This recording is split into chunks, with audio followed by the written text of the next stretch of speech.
And I want to ask you, is it even, possible in principle to conceive of a machine that A, has a happy thought? What does that even mean? And B, could visualize the visceral sensation of free fall in an elevator or going over a roller coaster hump. Is that not something unique to the human embodiment of natural intelligence, therefore making it impossible for artificial intelligence to construct interesting new theories of physics, for example, like the Einstein equivalence principle? We are such machines. So obviously it's possible for them to exist. But in computing, in silicon, in qubits form, and any form you like, an artificial intelligence to replicate that. So an intermediate step before considering AGI would be, is it possible to build a human being from scratch out of atoms? And I think that that is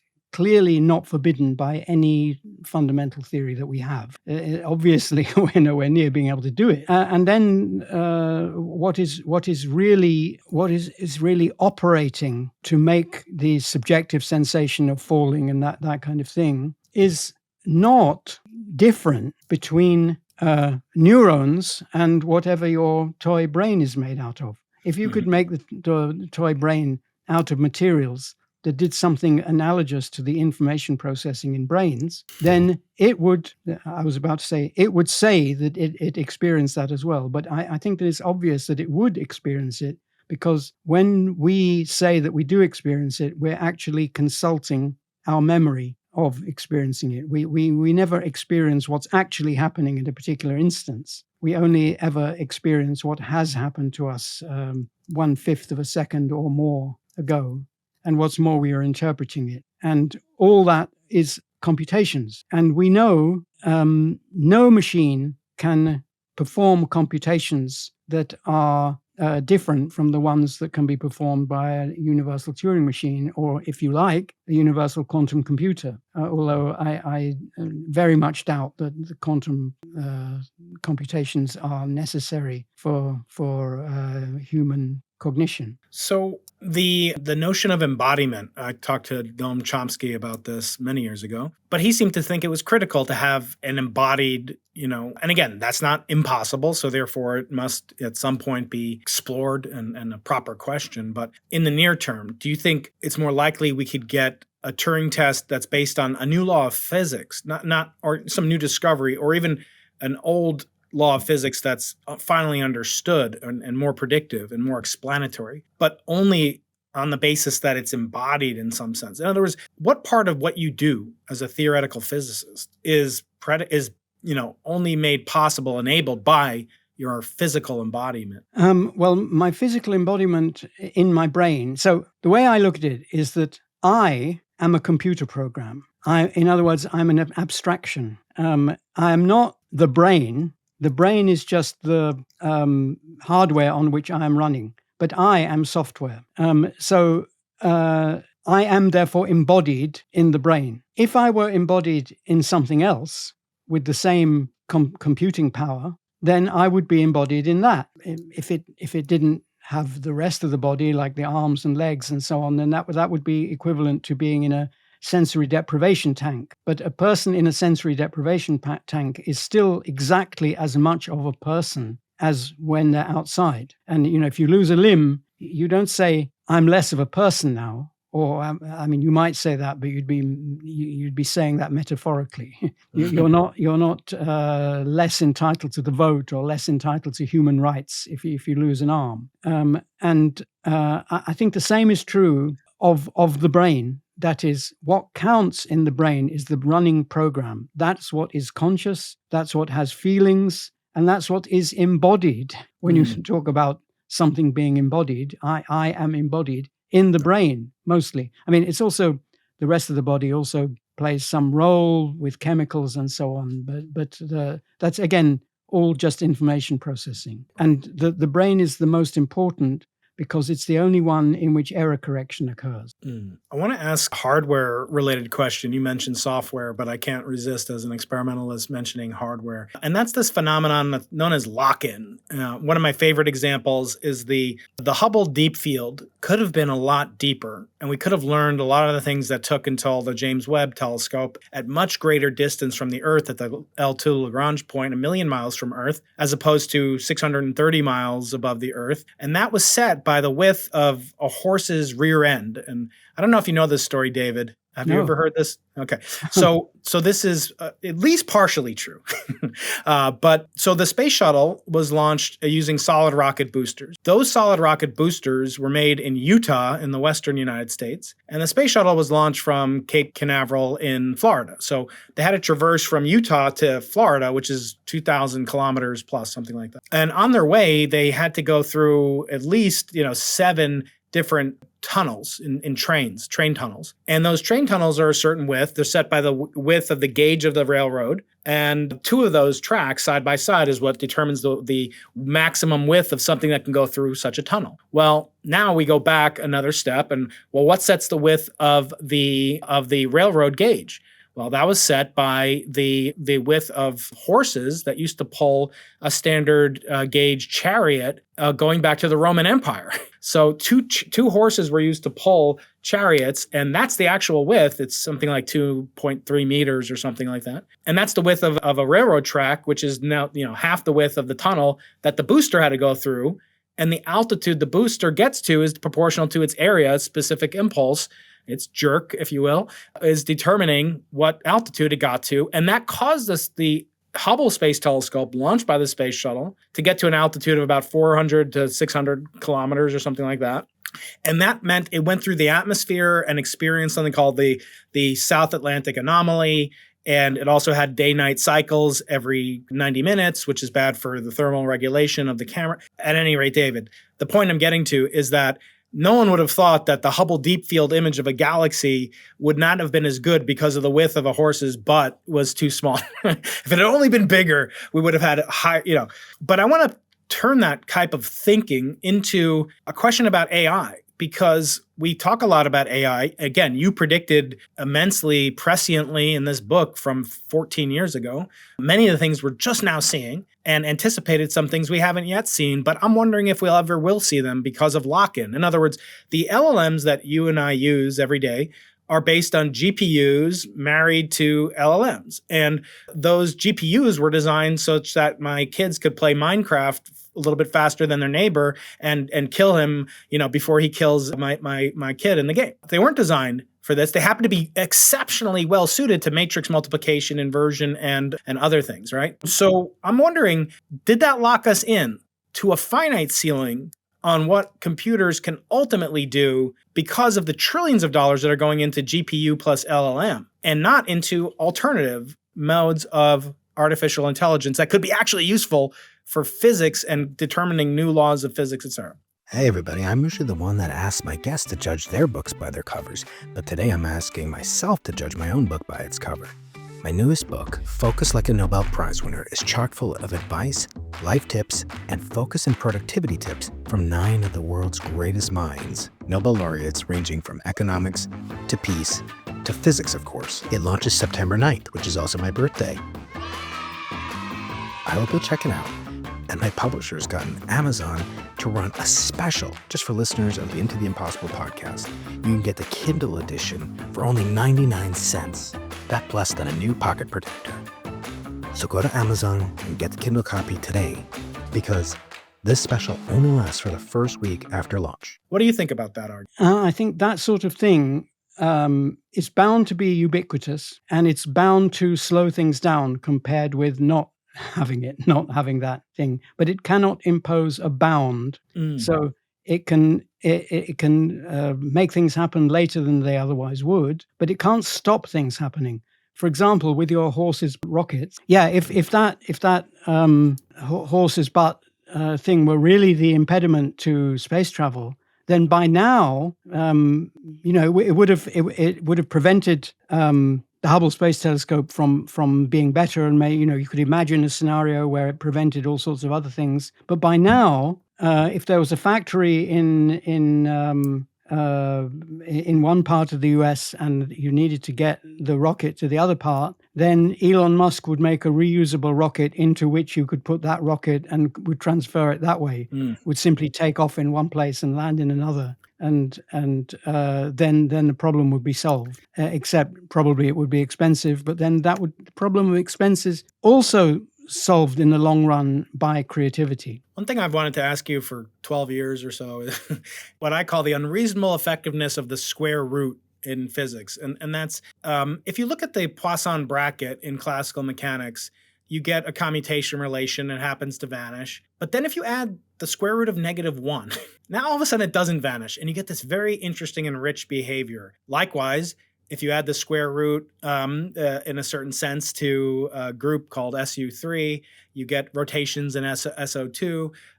If you add quaternions, which are sort of the next level up in the Grassmann algebra for imaginary numbers above, the second and third, fourth dimension. And then if you do matrix multiplications in higher dimensional spaces, you encounter the LU decomposition and you get square roots as well.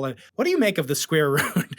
Imagine that there are many universes and that reality consists of many universes in each of which physical quantities have different values. Like the position, is one thing in one universe and it's a different number in another universe. So you might think that the way you'd represent that mathematically is as an array or a vector where each element of the vector is the value of that variable in that universe, and then the second is the value in the second universe. Turns out that doesn't work because the real descriptors of the multiverse are algebraic. The real relationships are algebraic relationships between what are often called operators, linear operators, whatever. But the important thing is that they are an algebra, and you can't represent an algebra in a vector, but you can do the next best thing and represent them in a matrix. So instead of having an array of real numbers, you want to have a matrix which somehow represents a set of real numbers. Well, what can they be? What set of real numbers can be represented by a matrix or by an element of an algebra? Well, the answer is it's eigenvalues. Those are the only set of real numbers that are invariant that you can construct out of an algebra. So you have an algebra and you want eigenvalues of things that describe reality to be real numbers. Therefore, they are Hermitian. Symmetric or general matrices won't do. Only Hermitian matrices have real eigenvalues. So that's my answer. That's where complex numbers enter into physics. And then higher generalizations in terms of spinners and so forth are naturally. Now, again, hearkening back to my first question about mathematical inductions, limitations, and how minimal surfaces have singularities less than dimension 7. Are we limited then, or would you expect that every mathematical structure, whatever the next level up from a Grassmann algebra is from dimension 3 or 4, rather complex dimension 2, but is this a possibility? In other words, should we spend a lot of our time exploring all mathematical structures and how we could, force them to instantiate themselves as physical observables? No, we should only explore the ones that we think might solve a problem in physics, or mathematicians should explore only those ones that they think solve a problem in mathematics or interesting to mathematics. I think that's the same thing as solving a problem in it. If there is some mathematical limitation, it's because solving the problem in physics requires that limitation, like the finite speed of light. It's necessary that the laws of physics impose that limitation because of the structure of space-time, because time has to be different from space and that kind of thing. Okay. So you may not want to talk about this. This is going to go into Israel-Palestine, but your thought process and your frameworks for assessing memetics and memes. And I've had the honor of hosting Richard Dawkins in person here on the West Coast. I want to ask you this question. Memes, as you frame them, are replicators of human epistemology, effectively, in some sense, that they shape, the modality of human thought, the way genes and the extended phenotype, for example, can shape our culture, our biological development. And I started to think about the Israeli, Palestinian conflict through this lens only recently. So my thoughts are necessarily unformed, shall we say? But I often wondered, how can this conflict persist, for decades and decades? And I wonder if it can be explained through memetics, in that these are enduring, that they are entrenched, that they are simple to explain. It's easy to say free Palestine. These are very catchy things. And as you had in your country yesterday at Glastonbury, we're speaking in late June, this horrific, event where these anti-Semite rappers were singing about the death and threatening death to the IDF, and basically Israel would be soon to follow. Is there a way to interpret the endurance, the persistence of either side of the conflict? But obviously I'm Jewish, I'm very Zionistic. Is this possible to be understood through the lens of memetics as to its endurance long past the kind of date for which other cultural and even wars are being fought with much greater human genocide and so forth, if to the extent that Israel even is complicit in such a thing? But can you understand it? I'm sorry for the long-winded question, but do you interpret it in any way as a memetic battle, as in addition to an actual kinetic battle? The memes of what used to be called anti-Semitism, but I want to get away from that terminology, so I call it the pattern. It's the pattern of legitimizing hurting Jews. It's not hatred. It's different from many other memes. Obviously, it is a meme because there were people who were enacting this behavior long before anyone alive today was alive. So it didn't get from one generation to another by genes. It got there by people telling each other stories, telling each other ideas about how the world works. Why this? But it's certainly not explained by that, because, as you said, most memes, it is very rare for a meme to last 100 years, much rarer 1,000 years. Without evolution. Well, evolutionary things can last for a long time, but that's because they have a different mechanism. Memes have to run the gauntlet of being represented in minds and then enacted in every generation.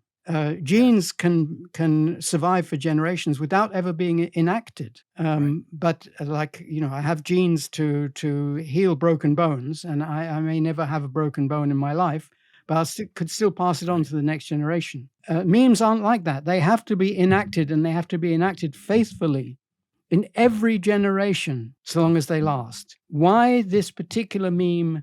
And I don't think it's only a meme. I think there's also a logic of the situation involved, which we also don't understand. Why this has lasted for at least 2,400 years. So that means it was not caused by Christianity, like many people say. It existed long before Christianity, probably more than 2,400 years ago. I don't know why. It's less important to know why than to know that it is there, because only then can we see what it isn't, like that it isn't racism, it isn't xenophobia, it isn't picking scapegoats. All those things can be caused by it. That is, the pattern can cause hatred because people will want to explain in their own minds why they have what Sartre called the predisposition to the pattern. And they will try to explain it in terms of things in their culture that are deemed in their culture to legitimize hurting people. So in cultures where being a heretic is deemed to legitimize hurting somebody, people will explain their behavior towards Jews in terms of religious beliefs. But atheists don't explain it that way, but they explain it in terms of things that in their culture justify hurting people, like imperialism or genocide and whatever. And it's important, again, as Sartre said, I was very surprised, by the way, at how much sense he talked about this.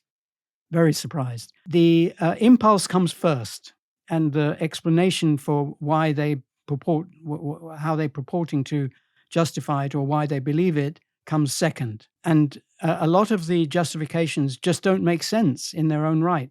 But people's rational faculties are disabled by this pattern. It's like a state of mind that has that effect on morality and it has that effect on reasoning. Why it happens, why it is so long lasting, I don't know. I wonder if it's maybe the first kind of instance of such a behavior that's not only oriented towards, hatred of others, but also hatred and willing to sacrifice oneself. And I'm really touched by the ending of your book, of the beginning of Infinity, is actually the beginning or the middle of my bar mitzvah parsha, which I never had my bar mitzvah at age 13. So I had it at age 52. 4 times 13 with my family at the Kotel. Cool. And my bar mitzvah parsha is Nitzavim, where it says the following. It says, I've put before you life and death, blessing and curse, so that you may choose life and blessing. And the end of beginning of Infinity, what lies ahead of us is, in any case, infinity. All we can choose is whether it is an infinity of ignorance or knowledge, of wrong or right, blessing and curse, effectively, death and life. Was that intentional? Am I reading too much into it? I did not know that passage. I learned that passage only recently from Douglas Murray. Yes, I talked to him about it on my podcast. That's right. So that's when I first heard it. So as I also say in the book, when people seek the truth, they also converge with each other.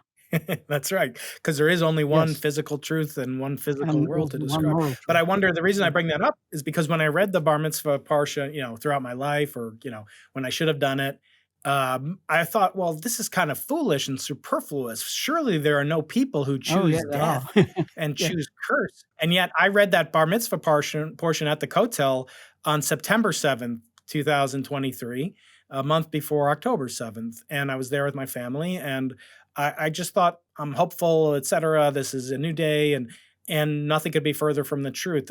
I guess I wonder, are you optimistic? And my last 3 questions involve you, and I hope you'll give me a forbearance of 5 more minutes of your time, and then we'll wrap up because I know it's late there. But is there a limit to infinity in that we if we have elements and memes that choose death and choose curse willingly, and they say so themselves, is there a limit to what humans can achieve, or universal constructors at all? So there's no limit to the size of error we can make. That's a feature of being general purpose, the G in AGI.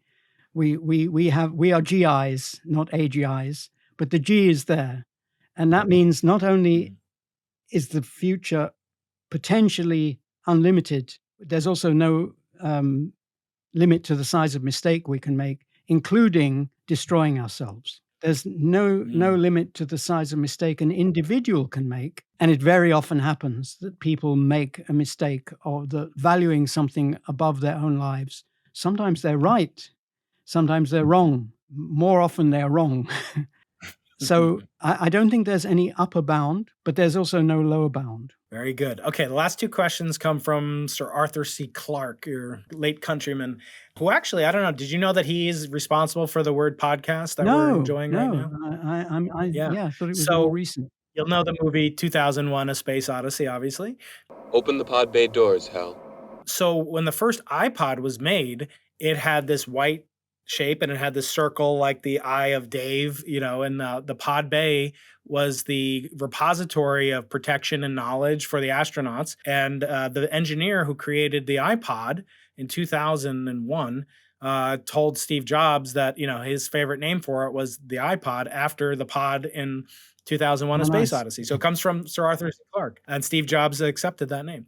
So behind me is the famous saying, open the pod bay doors, and neon sign if you're watching. So I want to ask you two questions. The name of the podcast is Into the Impossible, and it comes from Arthur C. Clarke's famous phrase that the only way to determine the limits of the possible is to go beyond them, go beyond, into the impossible. And I want to ask you the form of a question, advice to your former self, or what you might say to your former self. If you had 30 seconds with a 20-year-old David Deutsch, and you could talk to him about anything for 30 seconds only, what would you tell him to give him the courage to do as you've done, to go into the impossible?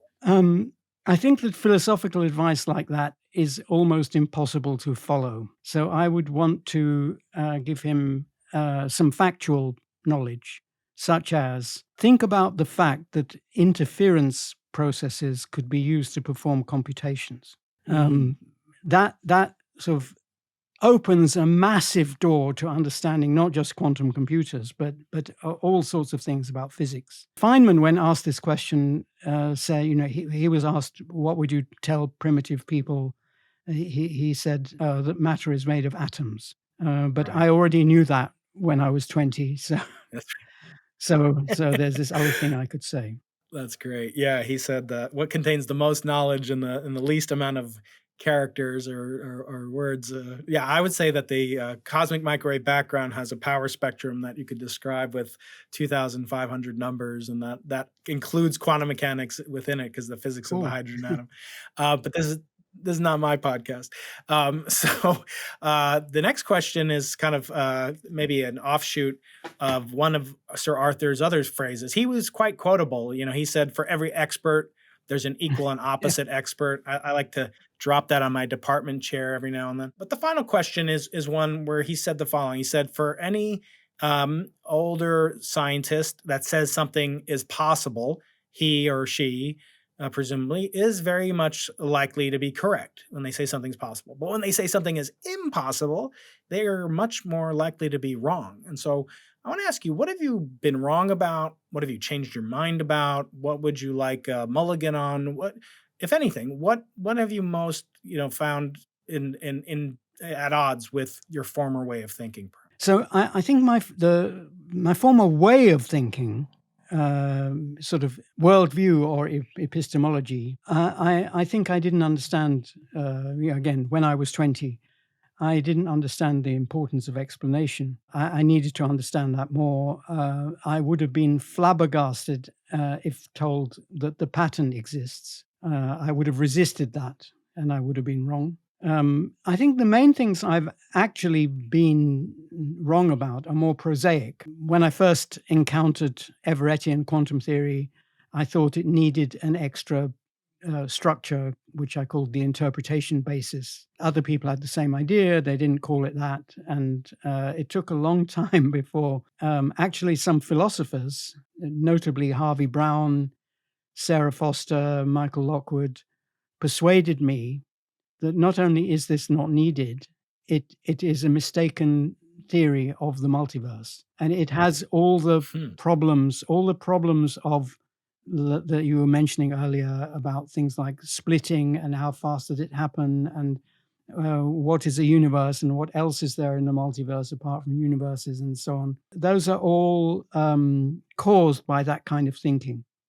So I was wrong about that. I was also wrong about the multiverse being able to explain free will. So as at the end of my first book, The Fabric of Reality, I give a story about how the multiverse can explain free will because it can explain counterfactuals. But what I got wrong is that it can only explain some counterfactuals.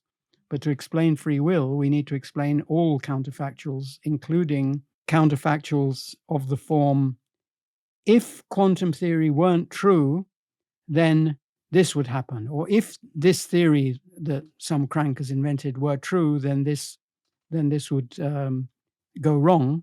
And in other words, we have to understand a theory, we have to understand counterfactuals that aren't anywhere in the multiverse. They are just imaginary. We have to understand those too.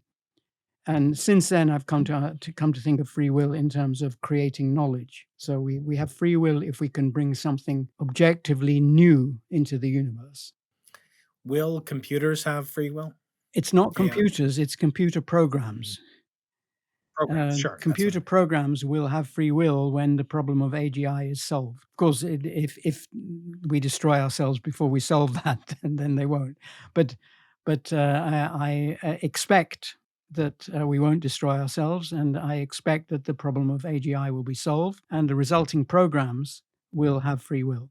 Well, David, you've expanded my fabric of reality. You've put many, many more wrinkles into my brain, and I have another 2 dozen questions about technical details of quantum mechanics and the Deutsch states and Deutsch gates and all sorts of fun stuff. But maybe we'll do that in person. I'd love to meet you someday, and this has been a great honor for me. Thank you so much for your courage, for your intellectual championing of rational thought, and just the way that you've transformed not only what we know, but how to think. And I think that's incredibly rare. You're a real treasure. That's very Thank you, David. kind. And again, thank you for having me. Hey everybody, I'm usually the one that asks my guests to judge their books by their covers, but today I'm asking myself to judge my own book by its cover. My newest book, Focus Like a Nobel Prize Winner, is chock full of advice, life tips, and focus and productivity tips from 9 of the world's greatest minds. Nobel laureates ranging from economics to peace to physics, of course. It launches September 9th, which is also my birthday. I hope you'll check it out. And my publisher's gotten Amazon to run a special just for listeners of the Into the Impossible podcast. You can get the Kindle edition for only 99 cents. That's less than a new pocket protector. So go to Amazon and get the Kindle copy today, because this special only lasts for the first week after launch. If today's conversation with David Deutsch made you question everything about modern science, you need to watch my recent episode with Sabine Hassenfelder. We got into how mathematical beauty can guide scientists astray and what the true power of quantum computing and artificial intelligence may turn out to be. Click here, and don't forget to like, comment, and subscribe.